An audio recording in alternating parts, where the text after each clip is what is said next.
Hello friends, very good afternoon. कैसे हैं आप सब? होप आप सब अच्छे होंगे। तो आज हम स्टार्ट करने वाले हैं class 8 geography chapter 3 minerals and power resources के कुछ क्वेश्चंस आंसर। तो आइए चलिए हम डिस्कस करते हैं हमारे कुछ क्वेश्चंस आंसर। नेम एनी 2 और 3 common mineral use by you everyday. 2 या 3 ऐसे कॉमन खनिज के बारे में बताइए, मिनरल के बारे में जो आप यूज़ करते हो अपने रोज के दिन में। जैसे कि कौन से ऐसे आयरन हो गया, कॉपर हो गया और लीड। ये तीनों चीज़ आप अपने डेली यूज़ में कहीं ना कहीं कोई ऐसी चीज़ होगी जिसमें आयरन होगा, लोहा होगा, कॉपर भी होगा और लीड भी होगा। ठीक है, जो भी आप घर में अपने डेली यूज़ करते हो। What is an ore? Ore क्या है? What are the ores of metallic minerals generally located? कहाँ पे हमारे मेटेलिक मिनरल के ओर जो हैं वो जनरली लोकेट करते हैं। An ore is a rock. Ore क्या है? एक रॉक फॉर्म है। Which minerals are mine? जिसमें से हमारी जो मिनरल्स होती है, खनिज जो होती है, वो माइन किया जाता है, निकाला जाता है। ठीक है।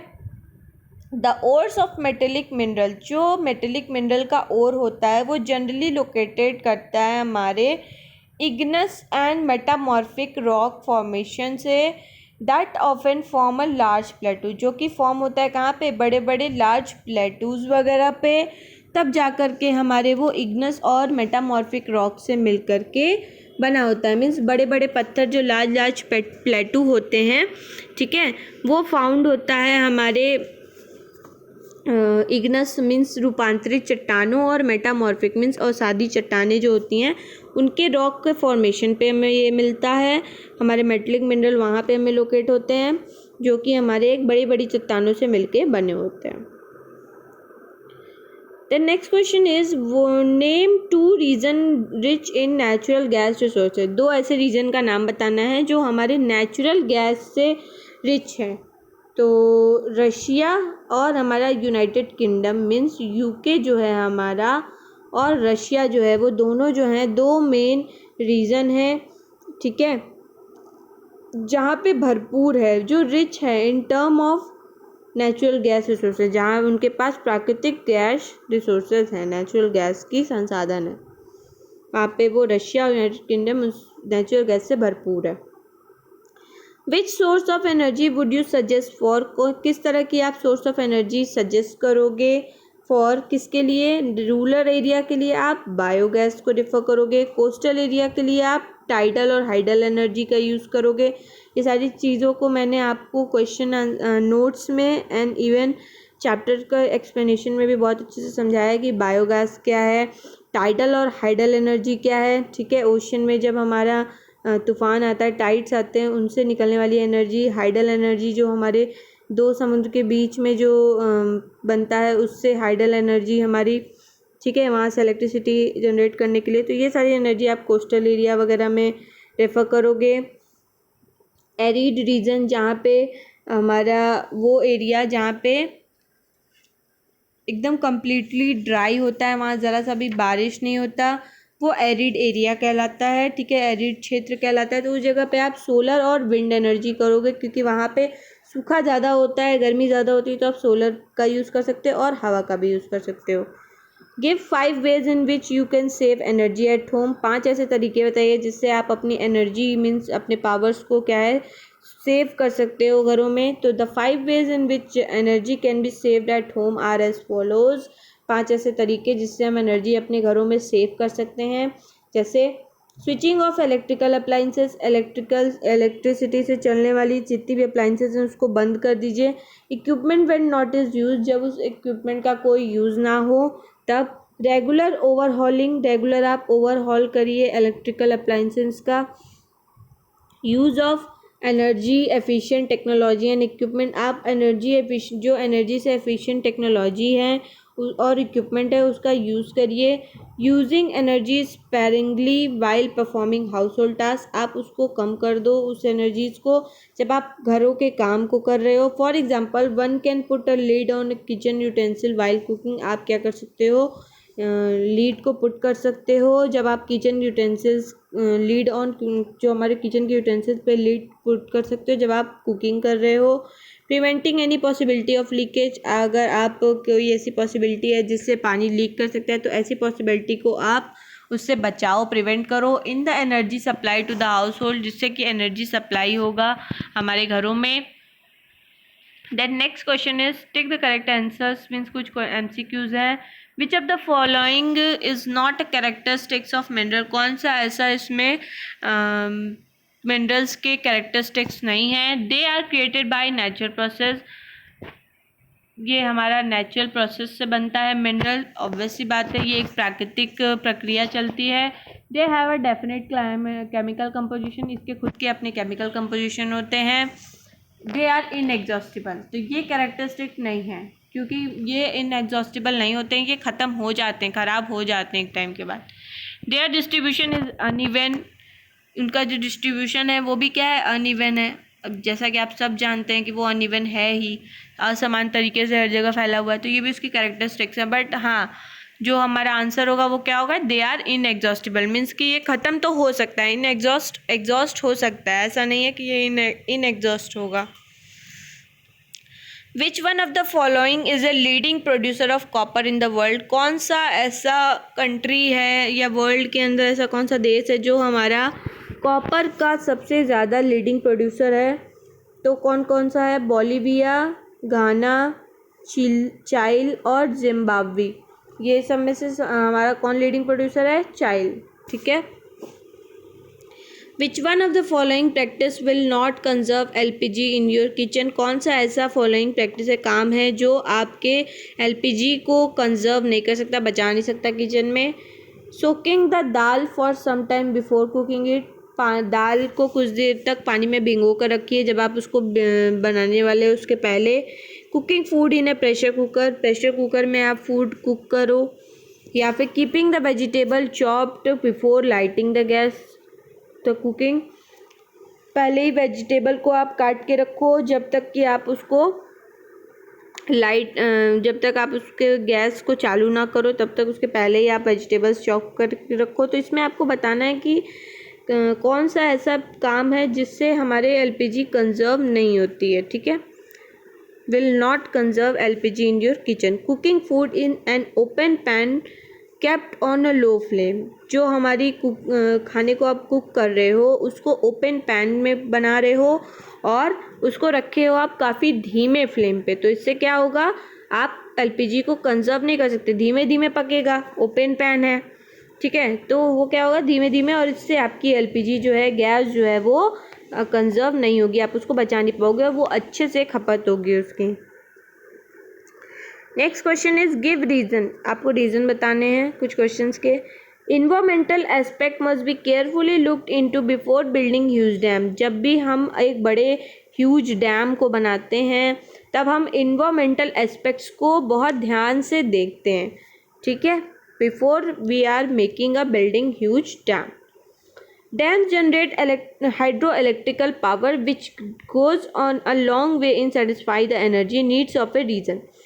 डैम जो है हमारा वो hydro electric power means energy जो है वो बनाता है, जो कि हमारे लंबे समय से जो है वो हमारे लंबे टाइम तक जो है वो हमारी एनर्जी की नीड को, जो हमारे पावर बिजली की जो नीड है, ज़रूरत है किसी क्षेत्र में, उसको सेटिस्फाई करता है, उसको पूरा करता है। How ever dam also tend, जबकि डैम जो है वो उसके खुद के भी कई सारे निगेटिव इफ़ेक्ट्स होते हैं, have many negative effects on the surrounding, आसपास उसके बहुत सारे निगेटिव मतलब नुकसानदायी उसके प्रभाव होते हैं। The flooding of the surrounding area, अगर आसपास के रीजन में फ्लड आ जाए, ठीक है, tend to destroy the local ecosystem, इससे क्या होगा, हमारे जो लोकल इकोसिस्टम है वो डिस्ट्रॉय हो जाएगी। Natural course of river might be change by the construction of any damn, जो नेचुरल है हमारे कोर्स ऑफ रिवर्स हैं वो भी क्या होंगी, बदल जाएंगी जब हम किसी भी डैम्स को बनाते हैं। And it also lead to widespread displacement, इससे क्या होता है कि कई ज़्यादा एरिया में जो है वो फैल जाता है डिस्प्लेसमेंट उसकी, और जो वहाँ पे लोकल लोग हैं उनको डिस्प्लेस करना पड़ता है डैम बनाने के लिए। As a result before the construction, इसका ये रिजल्ट होता है कि पहले कंस्ट्रक्शन के पहले, किसी भी डैम के कंस्ट्रक्शन के पहले the environmental repercussion must be taken into detail consideration. वहाँ के इन्वायरमेंट से रिलेटेड जो भी चीज़ें हैं उसको सबसे पहले डिटेल में ध्यान में रखा जाता है, उसको देखा जाता है, देन उसके बाद ही किसी भी कंस्ट्रक्शन को किया जाता है डैम से related. Most industries are concentrated around the coal mine. ज़्यादातर इंडस्ट्रीज उद्योग जो हैं हमारी कोयले की खदान होती है उसके आसपास केंद्रित हैं। Coal is the most abundantly available fossil fuel in the world. जो हमारा कोयला है ये सबसे ज़्यादा जो है एबंडेंटली अवेलेबल है फॉसिल फ्यूल के लिए हमारे वर्ल्ड के अंदर, ठीक है। It is use as a raw material, इसको कच्चे माल की तरह यूज़ किया जाता है फॉर सेवरल इंपॉर्टेंट इंडस्ट्रीज, कई सारे इंडस्ट्रीज उद्योगों के द्वारा। मोस्ट ऑफ सच इंडस्ट्रीज, इस तरह की जो इंडस्ट्रीज़ होती हैं are concentrated around coal mines, वो सब केंद्रित होते हैं हमारे कोल माइन के अगल बगल। एज द फिज़िकल प्रॉक्सिमिटी, क्योंकि वहाँ की जो फिज़िकल प्रॉक्सिमिटी होती है वो हेल्प करती हैं उनको कटिंग डाउन, कम करने में both the time and the cost of transportation, ताकि उसमें टाइम भी कम लगे और ट्रांसपोर्टेशन, कोल को मंगाने का जो ट्रांसपोर्टेशन होता है वो भी कम हो, ठीक है। Then next is petroleum is referred to as a black gold. Petroleum को हम काला सोना क्यों कहते हैं, क्यों हम उसको रेफर करते हैं एज अ काला सोना? Petroleum in its crude from is black in colour. Petroleum क्या होता है, वो क्रूड से निकलता है, क्रूड के फॉर्म करने से निकलता है और ये ब्लैक होता है कलर में। And it has come to seen to be as valuable, और ये इसको हम देखते हैं बहुत ज़्यादा वैल्यूएबल टू ह्यूमन के लिए एज द मेटल गोल्ड, जो कि मेटल गोल्ड में होता है। देयरफॉर पेट्रोलियम इज ऑफन, इसलिए पेट्रोलियम जो है उसको रेफर किया जाता है ब्लैक गोल्ड में। Quarrying can become a major environmental concern. Quarrying जो है वो एक मेजर इन्वायरमेंटल कंसर्न बन गया, क्यों? Quarrying involve clearing of a surface vegetation. Quarrying से क्या होता है कि जो सरफेस की पेड़ पौधे लगे हुए हैं उससे क्या होता है, वो क्लियर होता है, साफ हो जाता है। These badly affect the top soil which contain the humus. ये हमारी टॉप सॉइल की जो लेयर होती है उसको बहुत बुरी तरीके से उस पर प्रभाव डालता है, अफेक्ट करता है, जो कि कंटेन करता है हमारे डेड प्लांट्स वगैरह को, ठीक है, कंटेन करता है वो ह्यूमस को। This is necessity for growth of plant. ये बहुत ज़रूरी होता है, ह्यूमस जो है हमारा वो बहुत ज़रूरी होता है किसी भी प्लांट के ग्रोथ के लिए। It also involve the use of explosive, ये साथ साथ इन्वॉल्व करता है हमारे एक्सप्लोजिव और साथ साथ अर्थ मूविंग मशीनरी, जो हमारी अर्थ में मूव करने वाली जो मशीनरी होती है उन सारी चीज़ों के लिए काफ़ी इंपॉर्टेंट होता है। It lead to massive noise pollution. इससे क्या होता है, हमारे बहुत मैसिव नॉइस पॉल्यूशन होता है, बहुत ज़्यादा नॉइस पॉल्यूशन होता है। And can also damage near by construction, और साथ ही साथ आसपास जो है वो वहाँ पे पास में उसके जो है कई सारे डैमेज हो जाते हैं कंस्ट्रक्शन से। लाइक सिविलियन बिल्डिंग और डैम, ये सबसे क्या होता है, आसपास में काफ़ी नॉइस पॉल्यूशन भी होता है और कई सारे नुकसान भी हो जाते हैं। दिस क्वेरिंग प्रोसेस, जो ये क्वेरिंग का प्रोसेस होता है, also generate a lot of dust. इससे क्या होता है, कई सारे डस्ट जो हैं वो वहाँ पे बनने लगते हैं, जनरेट होने लगते हैं। And the fossil fuel use in process, और जो भी फॉसिल फ्यूल यूज़ किया जाता है प्रोसेस में, ग्रेटली पॉल्यूट द एयर, इससे बहुत ज़्यादा जो है वो हमारे एयर पॉल्यूट हो जाता है। Therefore quarrying as an industrial process, इसलिए जो क्वेरिंग प्रोसेस जो है ये एक इंडस्ट्रियल प्रोसेस है। Can become a major environmental concern, इससे क्या होता है, ये हमारा इन्वायरमेंटल कंसर्न के लिए काफ़ी ज़्यादा मेजर और इम्पॉर्टेंट हो जाता है। डिस्टिंग्विश बिटवीन द फॉलोइंग, कुछ डिस्टिंग्विश बताने हैं कि कन्वेंशनल और non conventional source of energy क्या क्या है। Conventional source of energy are those which have been in common use for a long time. Conventional source energy हमारी वो होती है, पारंपरिक स्रोत जो हमारे बिजली का, एनर्जी का जो है वो क्या है, हमेशा से कॉमन यूज़ में रहा है लंबे समय से। Firewood and fossil fuel means जैसे जलाऊ लकड़ी और हमारी फॉसल फ्यूल्स जो हैं हमारी, ये दोनों मेन कन्वेंशनल एनर्जी सोर्स है। दे आर जनरली एग्जॉस्टेबल, ये क्या है, एक टाइम के बाद ख़त्म होने वाली हैं, एग्जॉस्टेबल हैं। And cause pollution can large, इसके लिए बड़े पैमाने पे पॉल्यूशन भी इनकी वजह से होता है। आप फायरवुड को जलाओगे तो भी पॉल्यूशन होगा, फॉसिल फ्यूल्स बनाओगे तो भी उससे आपका वहाँ पे बहुत ज़्यादा पॉल्यूशन होगा। Non conventional source of those which are renewable, जो हमारी गैर पारंपरिक स्रोत होती है एनर्जी की, वो भी क्या होती है, are those which are renewable, वो हमारी रिन्यूएबल होती है, रिन्यू हो जाती है। They are not generally exhaustible, ये ज़्यादातर एग्जॉस्ट नहीं होती है। And are largely non polluted, और ये काफ़ी ज़्यादा नॉन पॉल्यूटिंग होती है, मीन्स पॉल्यूट नहीं करती हैं। जैसे हमारी सोलर एनर्जी और हमारी विंड एनर्जी, ये दोनों जो हैं वो रीन्यू भी हो जाती हैं और ये जनरली एग्जॉस्ट ख़त्म भी नहीं होती हैं। साथ साथ इससे हमारी कोई भी पॉल्यूशन नहीं होता है। अब सोलर एनर्जी से क्या पॉल्यूशन होगा, कोई नहीं। हवा से क्या पॉल्यूशन होगा, नहीं होता है। Then next is biogas and natural gas. Biogas क्या है, organic waste such as a dead plant and animal material. वो ऑर्गेनिक वेस्ट जो है वो हमारा, जैसे हमारे मरे हुए डेड प्लांट्स हो गए, मुरझाए हुए, एनिमल से रिलेटेड कोई मटेरियल हो गया, काऊ के डंक हो गए, एनिमल के गोबर वगैरह हो गए, ठीक है, और साथ साथ किचन से निकलने वाले जितने भी वेस्ट हैं, can be converted into a gaseous fuel called biogas. इसको हम बदल सकते हैं, कन्वर्ट कर सकते हैं किसमें, गैसियस फ्यूल में, ठीक है, ईंधन में, जो कि हमारा बायोगैस कहलाता है। इट इज़ एसेंशियल, ये बहुत इम्पॉर्टेंट है।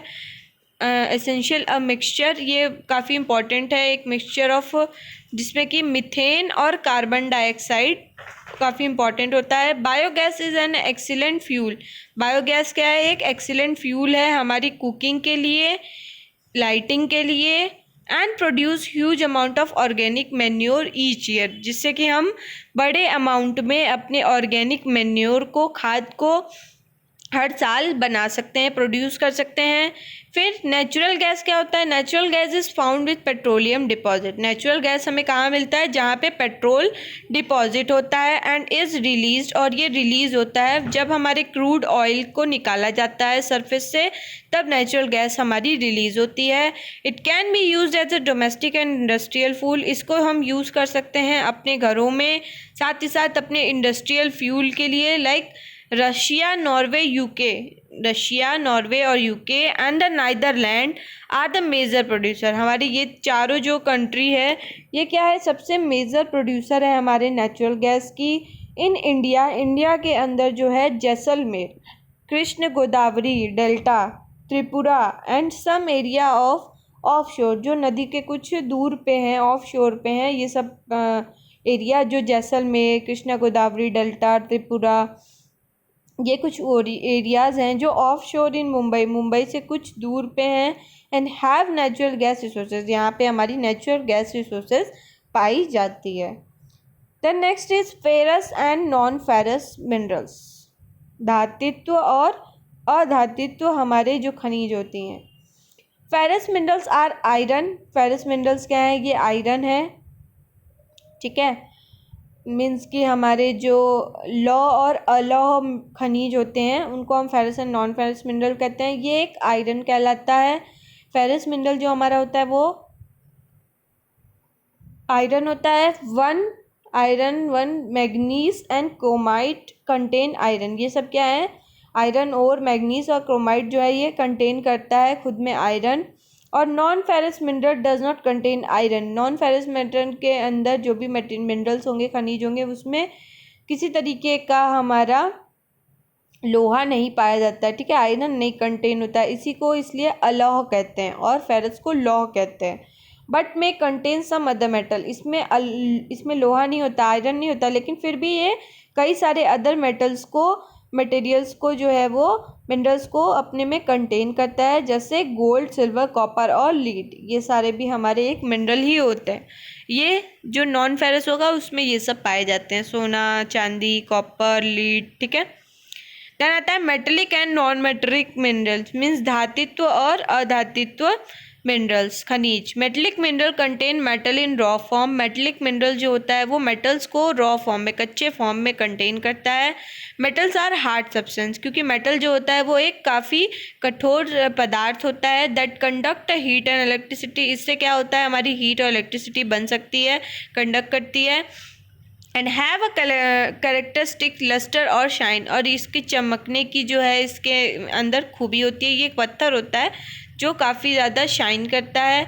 Iron ore, bauxite, manganese ore are some example, इसके कुछ एग्जाम्पल हैं, जैसे आयरन ओर, बॉक्साइट, मैग्नीज, ये सब जो हैं हमारे कुछ एग्जाम्पल हैं हमारे मेटेलिक मिनरल्स के। मेटेलिक मिनरल में भी फेरस और नॉन फेरस। मेटेलिक मिनरल के दो पार्ट्स होते हैं, फेरस और non ferrous. Non metallic minerals do not, जो हमारे अधातुत्व खनिज होते हैं वो कंटेन करते हैं, डू नॉट कंटेन मेटल्स, इनके अंदर मेटल्स नहीं होते हैं। जैसे इन क्या क्या हो सकता है, लाइमस्टोन मीन्स चूना पत्थर, मिका, गिम्सम, ये सब क्या है, एग्जाम्पल हैं हमारे सच मिनरल्स जो हमारे नॉन मेटेलिक मिनरल के अंदर आते हैं। The mineral fuel like coal, जो मिनरल फ्यूल्स होते हैं जैसे coal, petroleum, are also non metallic mineral, ये सब भी जो है हमारे खनिज से रिलेटेड जो ईंधन होते हैं वो भी हमारे, जैसे कोल हो गए, कोयला, पेट्रोलियम, ये सब भी हमारा नॉन मेटेलिक मिनरल होता है। तो ये चैप्टर के क्वेश्चन आंसर्स यहीं फिनिश होते हैं। तो आपको इस चैप्टर से रिलेटेड कोई भी क्वेरीज होगी, कोई भी दिक्कत होगी तो आप कमेंट सेक्शन में कमेंट करके पूछ सकते हैं। Thank you so much.